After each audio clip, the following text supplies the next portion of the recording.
কিন্তু কিছু কি দেখছে কিছু মনে নেই। এই যে দেবকীর অবস্থাও কিন্তু তাই, সে যে পুত্র দেখছিল না মেয়ে দেখছিল তাও কিছু বলতে পারে না। তার কি হয়েছিল, মানে ওই যে নারায়ণ আসলো মায়ায় সপুদ্ধ, না জানে যশোমতি কি হলো ঘটন, কিভাবে কন্যার স্থানে আসে পুত্র ধন, সন্তান হয়েছে তার এই মাত্র জানে, পুত্র কিংবা কন্যা হলো আসি নাহি আসে জ্ঞানে।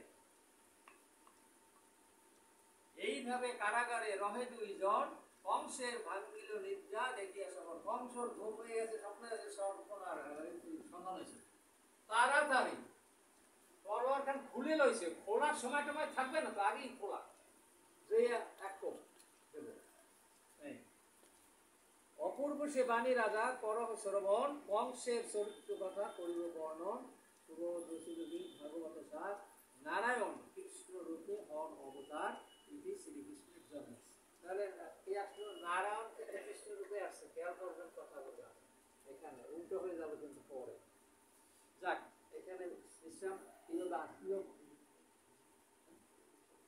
হ্যাঁ হ্যাঁ হ্যাঁ হ্যাঁ বলুন, অবশ্যই বলবেন, আমি এখানে বিশ্রাম দেই, বলেন হ্যাঁ, বলার তো বিশ্রাম দেবো।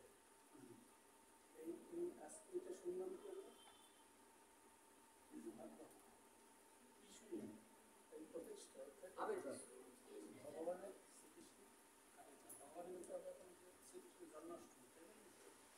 ভগবানের জন্মাষ্টমী, ভগবান অক্টোবর, এই আলোকে আমি 5 মিনিট কথাগুলো বলবো, সেটার মধ্যে এর সৃষ্ট সারাংশটা বলবো। এই যে নন্দ এবং যশোদা কে ছিল, একমাত্র ছিল, যারা তাকে বলুন নন্দ যশোদা কি ছিল, ধরাধর দুইজন, অর্থাৎ ধরাধর দুইজন ব্রাহ্মণ ব্রাহ্মণী, অতিথি বিধানে পুজে শ্যাম চিন্তামণি, স্বপ্ন দেশের পদ্ম নেত্র